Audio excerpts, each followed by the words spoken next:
Présidentielle et législative du 22 novembre prochain au Burkina, le programme des Nations Unies pour le développement PNUD a mis en place un projet à travers lequel il appuie la CENI dans le processus électoral. Dans ce cadre, le PNUD a fait don de matériel ce matin, on en parle. Dans l'actualité ivoirienne, dans ce journal, il sera question du point des observateurs internationaux après l'annonce des résultats provisoires de la CEI, également de la démarche de l'opposition qui dit mettre en place une transition. Bonsoir à tous, merci d'être au rendez-vous pour le 20h sur votre télé. Dans son élan de soutien à la CENI dans le processus électoral, le programme des Nations Unies pour le développement PNUD a fait don de matériel ce matin. L'appui du PNUD dans le processus électoral comporte différents paramètres contenus dans un programme dénommé PAPEBF, programme d'appui donc au processus électoral 2019-2021. Sanata Serré et Abdourahmane pour en parler. Du matériel informatique au profit de la Commission électorale nationale indépendante CENI. C'est un geste du programme des Nations Unies pour le développement PNUD dans le but de soutenir cette institution dans le traitement de l'information en lien avec les votes du 22 novembre. Il y a des ordinateurs bien sûr, il y a des imprimantes, il y a des régulateurs de tension, il y a un lot de cartouches pour l'impression. Il y a aussi des scanners. Vous savez, il y a pas mal de documents qui seront scannés et envoyés, les PV et autres documents qui seront transmis. Mais à côté de cela, comme j'ai dit, il y a la fourniture autonome de l'énergie à travers les groupes électrogènes. Selon le président de la Commission électorale nationale indépendante, ce matériel informatique et groupes électrogènes viennent à point nommé. Ils vont permettre d'équiper les 368 centres de compilation des résultats du double scrutin du 22 novembre. Quand on finit les élections le 22, le soir, au niveau du bureau de vote, dans un premier temps, on fait donc les résultats. On va faire le dépouillement, on va remplir les feuilles de résultats et ensuite il faut centraliser ces résultats des bureaux de vote au sein de la commune, ce qu'on appelle les centres de compilation communale de résultats. Et à ce niveau-là, on a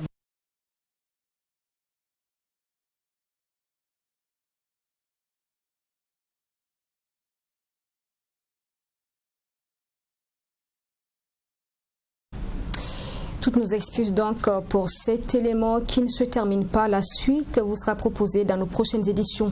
Dans la suite de ce journal, élection de novembre prochain au Burkina toujours, il reste encore une bonne quinzaine de jours aux différents partis pour mobiliser l'électorat. Ce matin, les anciens du mouvement du peuple pour le progrès MPP étaient réunis en assemblée générale, une démarche qu'ils ont choisie pour réaffirmer leur soutien donc à leur parti dans cette période électorale. Reportage avec Fatima Tanikima. Le directeur provincial de campagne du mouvement du peuple pour le progrès MPP de la section Kadiogo, Alassane Bala Sakandé, a répondu présent à l'appel des anciens de son parti ce 4 octobre. À cette occasion, ce dernier leur a transmis son message qui est de se mobiliser autour du candidat Rochmar Christian Kaboré et du MPP pour une victoire éclatante au soir du 22 novembre prochain. Nous avons reçu des bénédictions pour nous-mêmes, pour notre candidat et pour le peuple burkinabé. Donc c'est féliciter les responsables des anciens de la province du Kadiogo pour cette mobilisation et leur dire que le travail n'est pas fini. Ça ne se limite pas aux assemblées générales et aux meetings.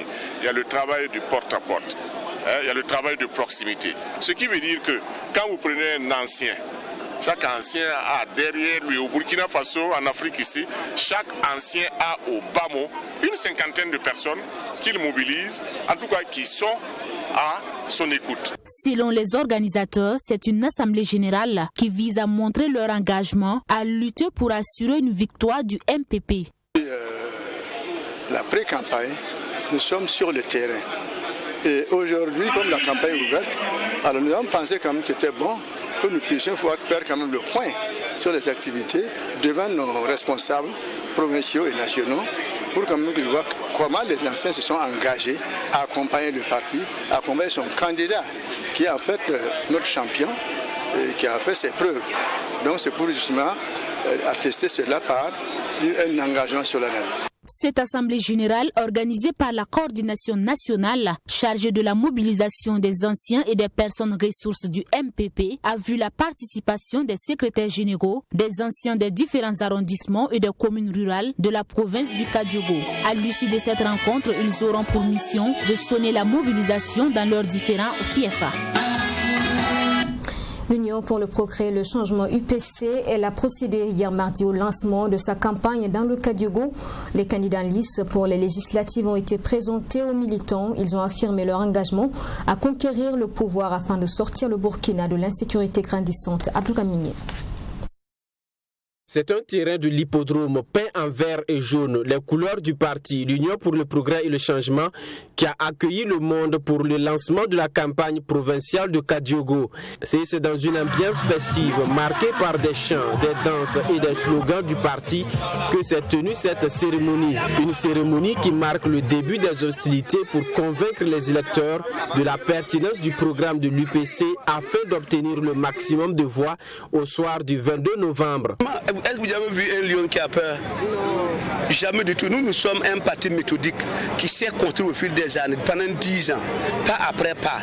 Des hommes, des femmes qui défendent valeureux, qui ont défendu le parti jusqu'à aujourd'hui. Et notre résultat se parle d'eux-mêmes. Notre histoire se lit d'elle-même. Nous lançons un appel au niveau du Kadiogo et en général du Burkina Faso pour que nous puissions être actifs pour le 22 novembre. En tout cas, il n'y a pas à débattre.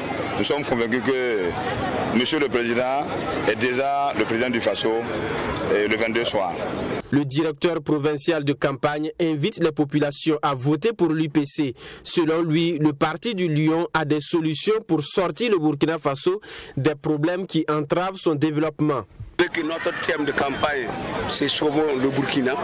Le Burkina a mal à sa gouvernance, le Burkina a mal à sa sécurité. Nous voulons que, au tout long de cette campagne, les gens puissent savoir qu'il y a un candidat, un parti qui place la sécurité autour de ses activités. Donc, dans cette veine, nous souhaitons qu'au tout long du Burkina, que la paix règne tout au long de la campagne. Nous sommes même partis par essence pour le changement pacifique. Après ce lancement, les candidats en lice pour les législatives de la province du Kadiogo vont mener des actions pour conquérir l'électorat. Parmi ces candidats, l'actuel maire de la commune de Komsiliga, Youssouf Nikiema, en tête de liste, il entend devenir le plus jeune député du Burkina Faso. La mobilisation pour les votes se poursuit. Le Congrès pour la démocratie et le progrès CDP a rencontré les populations de Ouarghaï et de Koupéla le 2 novembre dernier.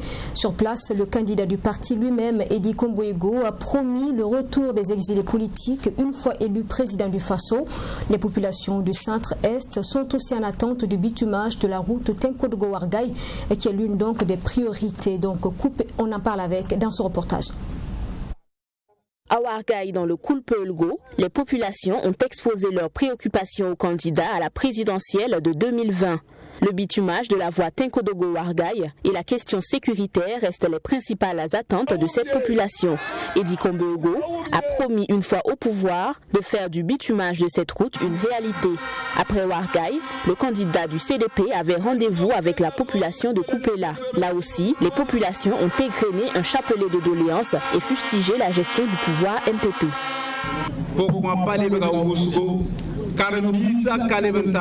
Il y a de nombreuses veuves. Les élèves aussi n'ont plus d'école. Les enseignants fuient se réfugier ailleurs. On ne reconnaît plus le Burkina Faso. Depuis que Blaise Compaoré est parti, nous vivons dans la souffrance. Le CDP va reprendre le pouvoir. C'est nous, la jeunesse du Kouritenga, qui prenons cet engagement. Jeunesse du Kouritenga, Yen Boto.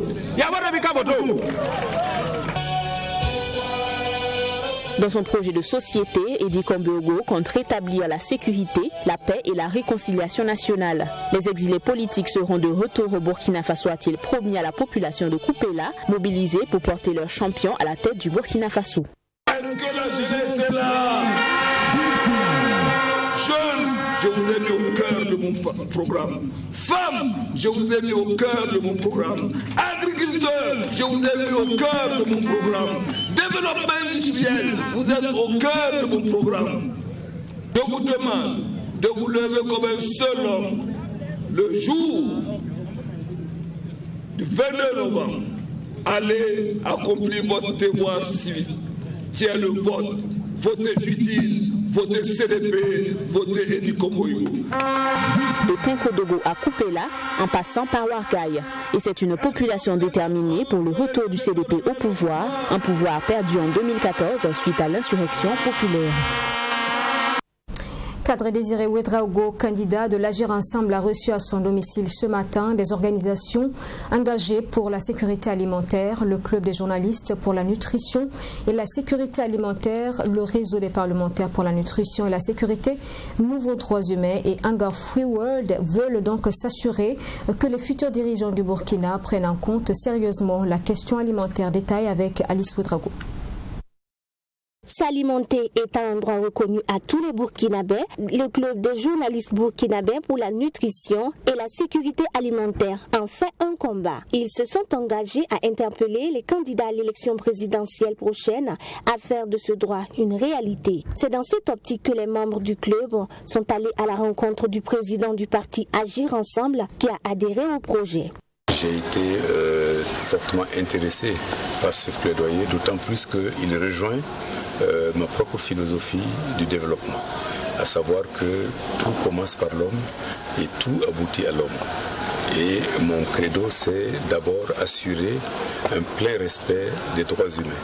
Sans respect des droits humains, il n'y a pas de démocratie, il n'y a pas de société tout court. Donc je veillerai particulièrement à ce que les droits humains soient respectés.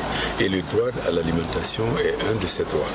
Donc par conséquent, nous œuvrerons à ce que chaque Burkinabé ait accès à l'alimentation, mais également à une alimentation de qualité. Vous verrez donc dans mon programme que j'ai préconisé la création d'un centre de contrôle de la qualité des aliments. Que les Burkinabés soient non seulement nourris, mais qu'ils soient correctement nourris avec des aliments de bonne qualité. Frédéric Ilboudo, membre de la coalition, se dit satisfait de l'engagement du président du parti Agir Ensemble. Nous sommes satisfaits que le candidat Kadri Désiré Ouedraogo s'engage de façon formelle à faire du droit à l'alimentation une réalité, une fois qu'il est élu président du FASO au soir du 22 novembre 2020. Nous allons en tout cas, nous aux membres de la coalition, travailler à suivre de près ce que chacun va faire comme engagement. À l'heure actuelle, le réseau se trouve à 2 engagements, notamment celui du candidat du CDP Edi Kombo-Igo et de Kadri Désiré Ouedraogo. Autre chose dans ce journal, le mois d'octobre ou encore mois rose est dédié à la lutte contre le cancer chez la femme. Pour clôturer ce mois, l'association Zéro Cancer Féminin, en collaboration avec l'association des sages-femmes et celle des attachés de santé, a organisé une journée de sensibilisation et de dépistage gratuit des cancers du sein et du col de l'utérus. C'était samedi dernier donc, 31 octobre à Ouagadougou. On en parle avec Michael Toukré. Les cancers du col de l'utérus et du sein constituent de plus en plus la première cause de consultation chez la femme. Préoccupée par cette situation, l'association Zéro Cancer Féminin a organisé une journée de sensibilisation et de dépistage gratuit au profit des femmes. Par ce geste, elle entend apporter sa pierre contributive à la lutte contre ce qui constitue aujourd'hui un problème de santé publique. Le message que j'ai à lancer en tant que sage-femme d'abord et en tant qu'acteur, parce que depuis plus de 20 ans, nous menons la lutte contre les cancers. On a sillonné toutes les régions. Les sages-femmes ont tout fait. Les associations qui sont là, beaucoup de gens ont mis quand même les leurs pour pouvoir éradiquer cette maladie. Ce que nous faisons en ce moment, c'est faire la sensibilisation et le dépistage précoce des lésions précurseurs. Parce que le cancer, comme je vous le disais, une fois qu'on a découvert au stade précurseur, la guérison est presque à 100%. Mais une fois stade tardif, sincèrement, il n'y a pas de traitement qui soit vraiment adéquat dans notre pays pour le moment. En dépit des efforts consentis dans la lutte contre ces pathologies, la question de la prise en charge demeure un défi majeur au Burkina Faso. Les différents acteurs qui luttent contre ces fléaux entendent donc œuvrer en synergie pour soulager les malades qui souffrent dans leur chair. On est en train de vouloir créer un secrétariat permanent à l'image du FP VIH pour faire un secrétariat permanent de la lutte contre les cancers. Ils sont en train de construire un centre de radiothérapie à Tingandogo et à Bordeaux. Et le centre sera bientôt prêt. Et aussi la fondation Kimi a acquis, est en train d'acquérir des bus pour pouvoir sillonner dans les régions afin de faire les dépistages précoces pour pouvoir pallier à ça pour que ça n'arrive pas au stade de cancer invasif. Cette journée de sensibilisation et de dépistage de l'association Zéro Cancer Féminin s'inscrit en droite ligne de la série d'activités qui a été menée au cours du mois d'octobre, encore appelé Mois Rose. Au cours de cette journée, des services de planification familiale ont été également offerts aux femmes. La 5e édition de la journée du Rakiré dans le Yatenga s'est tenue le 1er novembre dernier, un événement qui fait la promotion de la parenté à plaisanterie entre 5 villages de la province. L'objectif étant donc de renforcer la cohésion sociale et le vivre ensemble dans cette partie du pays, à travers donc cette valeur culturelle qu'est la parenté à plaisanterie. Abdourahmini.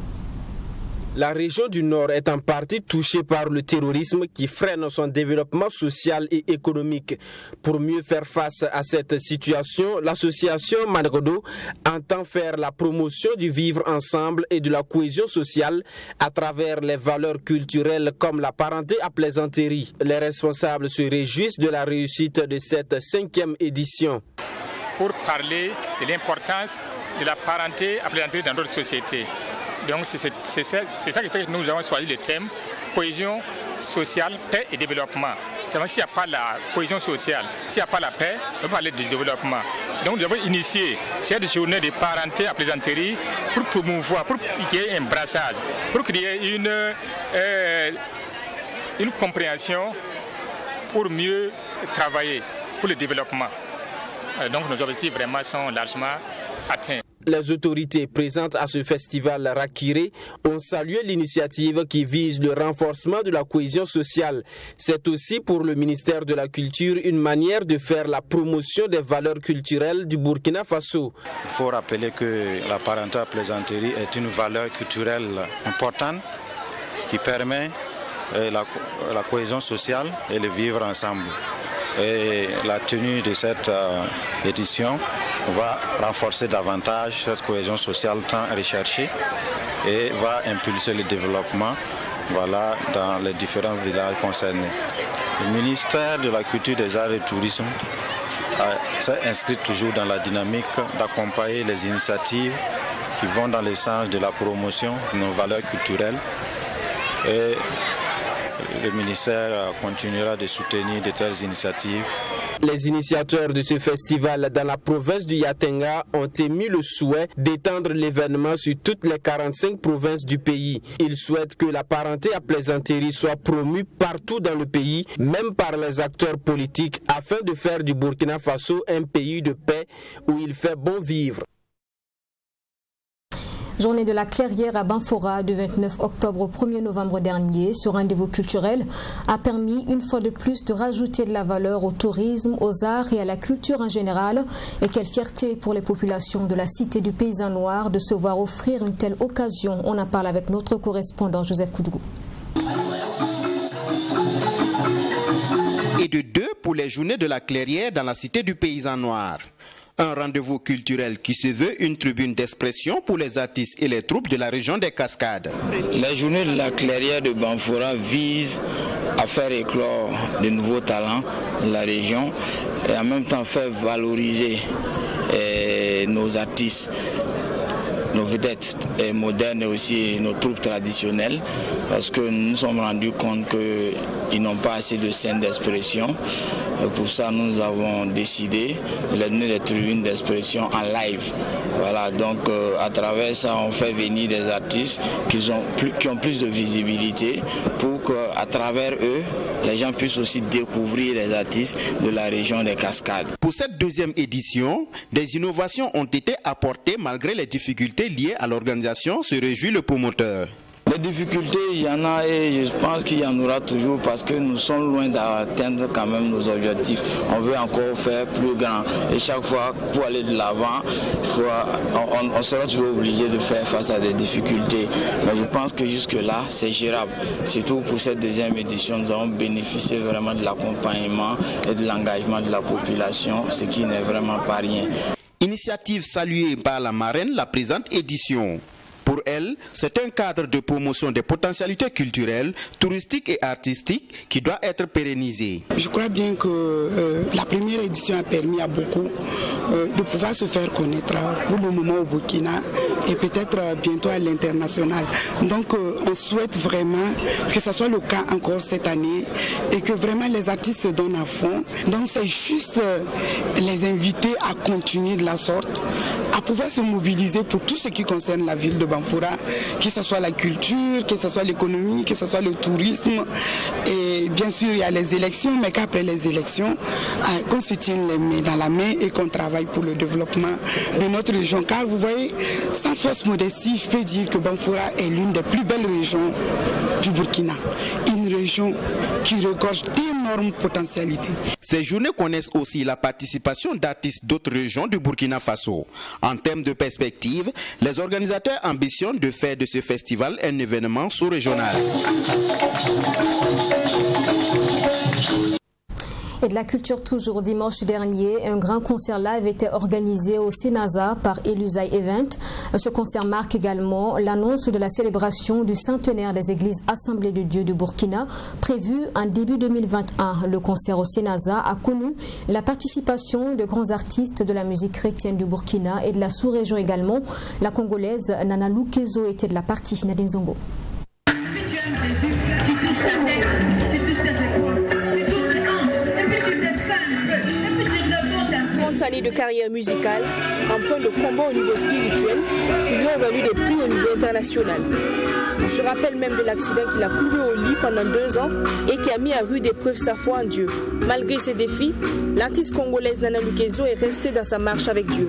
Une expérience qui a convaincu Elusai Events de lui faire appel pour un partage d'expérience avec la communauté chrétienne en prélude à la célébration du centenaire des églises des Assemblées de Dieu du Burkina Faso.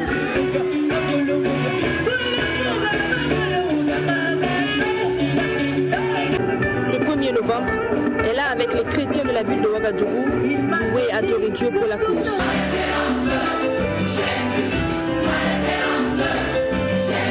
Partager un peu l'expérience que j'ai vécue dans la musique pendant ces 30 années. Donc il était quand même important de ne pas garder toute l'expérience que j'ai pour moi seule. C'était important de pouvoir communiquer avec les autres, leur parler des erreurs qu'ils peuvent éviter, leur donner aussi quelques stratégies qui peuvent les aider à améliorer le travail qu'ils font pour aller plus loin et pour le faire mieux.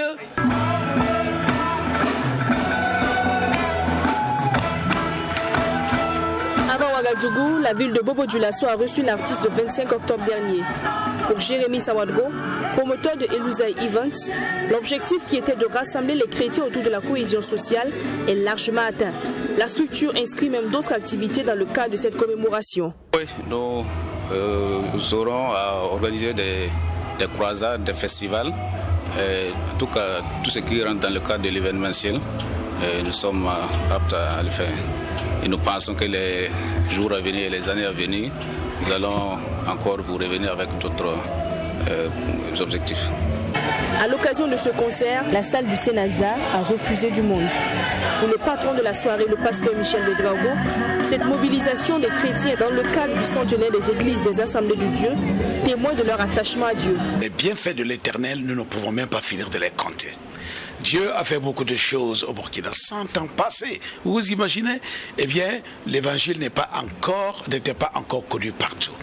Et quand cette bonne nouvelle est arrivée, après 100 ans, nous pouvons dire que presque toutes les tribus ont entendu parler du Seigneur et des miracles ont été faits et l'Église même a été une bénédiction alors pour la nation. Donc, ça vaut le coup de s'arrêter, se retourner, louer le Seigneur pour ses bienfaits. Le centenaire des Assemblées de Dieu sera célébré à partir du 25 janvier jusqu'au mois de mars 2021 avec plusieurs activités au programme. Un rappel, c'est dans les années 1900 que les premières églises d'Assemblées de Dieu ont été ouvertes au Burkina Faso. Et dans le reste de l'actualité, en Côte d'Ivoire, les résultats provisoires de la présidentielle donnent le chef de l'État sortant vainqueur avec près de 95% des voix. L'opposition, qui ne reconnaît pas l'élection, a annoncé la mise en place d'une transition dirigée par le candidat Henri Konan Bédié.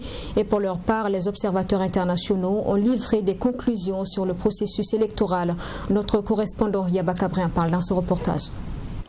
Quelques heures seulement avant la proclamation des résultats provisoires de l'élection présidentielle, donnant pour vainqueur le candidat président sortant Alassane Ouattara avec 94,27% des voix exprimées dans les zones où le vote a effectivement eu lieu, selon une précision de la commission électorale indépendante elle-même. Les déclarations se sont enchaînées les unes après les autres avec des sons de cloche tout aussi variés que contredisants. C'est notamment celle des missions d'observation électorale déployées en Côte d'Ivoire, mais aussi celle des candidats en liste ou de leurs représentants. Le peuple ivoirien a relevé le défi. Il s'est rendu aux urnes.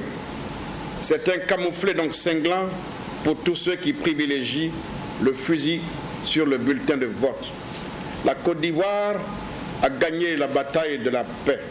C'est l'essentiel. Des personnes autres que les agents des forces de l'ordre ont assuré la sécurité à certains endroits. Ainsi, des dysfonctionnements dans le dispositif sécuritaire à Adzopé, Agou et Yopougon ont été constatés. La mission a noté une participation mitigée dans les parties méridionales et centrales et une participation relativement élevé dans le nord du pays. Généralement, quand le taux de participation n'est pas suffisamment élevé, les gens peuvent penser à juste titre que la plupart des gens ne se sont pas prononcés et ça peut poser des questions, des problèmes sur l'acceptation des résultats. Donc 1052 bureaux de vote qui n'ont pas du tout ouvert. C'est également et aussi surtout les points de presse intempestifs de la coalition de l'opposition ayant boycotté le scrutin avec un appel à la désobéissance civile. Les partis et groupements politiques de l'opposition annoncent la création ce jour du Conseil national de transition. Le Conseil national de transition est présidé par M. Henri Konan Bédié, président du PDCI RDA, et de la plateforme CDRP. Entre la fermeté de l'opposition radicale, le mutisme et la cacophonie diplomatique des missions d'observation de la CEDEAO, de l'UA en passant par l'analyse critique et objective du centre Carter, se cache une élection confuse, controversée, véritablement peu crédible, dont l'issue présage des lendemains sombres pour la Côte d'Ivoire selon toute vraisemblance. La commission électorale indépendante, CEI, a annoncé un taux de participation au-dessus de la moyenne, mais bon nombre d'observateurs ont dit avoir élevé un taux variable relativement très bas dans les régions de l'Est, de l'Ouest, du Centre et du Sud, et seulement très élevé, voire euphorique dans le Nord, ainsi que dans certaines communes populaires du district d'Abidjan, telles que Abobo et Koumassi. Voilà pour ce journal. Merci de l'avoir suivi. Restez encore avec nous pour la suite des programmes sur votre télé. Je vous retrouve demain à 20h. Bonsoir.